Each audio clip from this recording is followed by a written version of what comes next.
This episode is brought to you by Squarespace.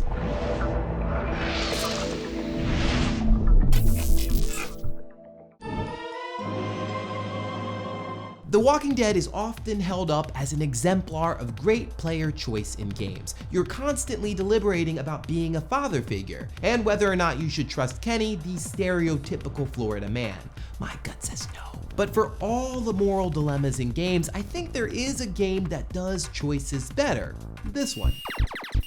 Space Invaders, how can that old game offer meaningful choice? You're just blasting aliens. That's true, most of the time you are, until a little UFO inconspicuously teeters across the top of the screen. It might not seem like much, I know, but this moment is full of big, important choices. While each invader is worth 10, 20, or 30 points, the UFO randomly gives you 50, 100, or 150 points. And if you have the trigger finger of a metronome and shoot it with your 23rd shot, you are rewarded with 300 points. This creates a risk versus reward scenario. The UFO is tricky to hit, but you can get mega points. So let's walk through the thought process to show how involved the decision is. First, the player will wonder if it's worth the risk. To make up their mind, they will need to check their score to see if they need the bonus shot. But that's only the primary concern. Space Invaders was the first game to feature multiple lives. So secondly, they check how many lives they have left. If they have a full stock, they might go for it. But if they're on their last one, no way. Another factor is, how are they doing in the game at that exact moment? Is it feasible to spend valuable seconds chasing down the UFO, which they might need to fight off the invaders?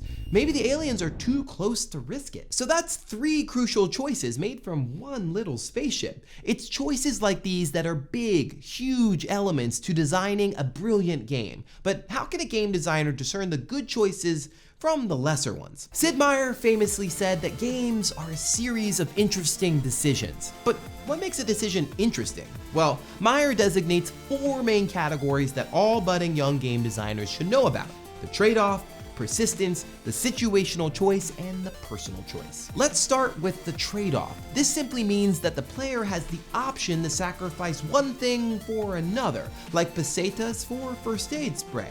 A lot of times, game designers use this kind of choice to coax you into making risky decisions that require more skill. For instance, Galaga is a great classic example. If you let the bad guys abduct your ship, you lose one of your lives, but if you rescue it, you can dual wield, and it's a key to getting a really high score. In Shovel Knight, you're given the option to destroy one of your checkpoints. You lose the ability to continue mid-level if you die, but you're rewarded with mad bling. And Ikaruga lets you switch the polarity of your spaceship. This is a gross simplification, I know, but the idea is that your shield can absorb bullets, but your attack becomes weaker while you do, so it nudges you over time towards playing on the edge. Second is the decision of persistence. This means you'll have to live with the consequences of your choice for a set period of time. In Pac-Man, for instance, you only have 4 power pellets, so if you choose to spend all your invincibility chasing after cherries and blue ghosts, you'll have to make do without any until the next stage. And robbing the shop in Spelunky is oh so tempting, but you have to stop and consider if it's really worth it, because you know you will incur the wrath of the shopkeeper, who will be waiting at the end of every level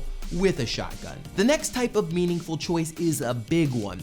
A situational choice means the choice will seem better or worse depending on the situation the player is currently in the game. Fighting bad guys in Doom is a fantastic example of this. Each of Doom's enemies has a specific behavior when they attack. In fact, they exist along this matrix, which determines how they act. They either charge at you or stay back, and some of their attacks can be avoided while others cannot. So this guy, the Imp, will charge you and shoots fireballs that are pretty easily dodged. The Cacodemon hangs in the back and also shoots a dodgeable attack, but the Shotgun guy will always score an instant hit. He never misses. The same thing goes for the heavy weapon dude, except he plods around with a chain gun. This creates what Harvey Smith, the lead designer of Deus Ex, calls orthogonal unit differentiation. This means each piece has has a different ability, which leads to complex strategic thinking. So the player will prioritize their action depending on the arrangement of these enemy pieces in a given situation. So,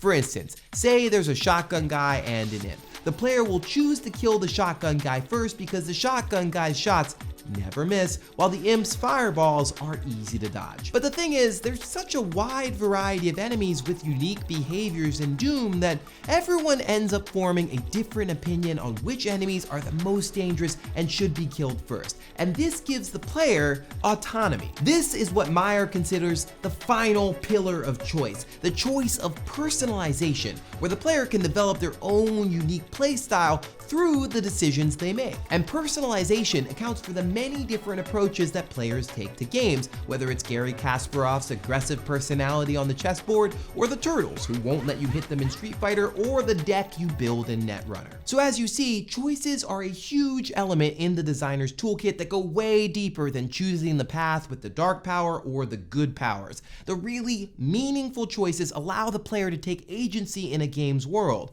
As we've seen, interesting choices start with very basic ideas. And who knows, there are probably all kinds of interesting decisions just out there waiting to be discovered by you. But what do you think? What are great examples of interesting choices, with the exception of The Walking Dead, BioShock, BioWare games, and Deus Ex? Come on, be creative. Hash it out in the comments. I would like to thank Squarespace, the sponsor of this very episode. Squarespace helps to create websites, blogs, or online stores for you and your ideas. Websites look professionally designed regardless of skill level, no coding required. Try Squarespace at squarespace.com/gameshow for a special offer. And if you like what you saw, please subscribe. I'll see you next week.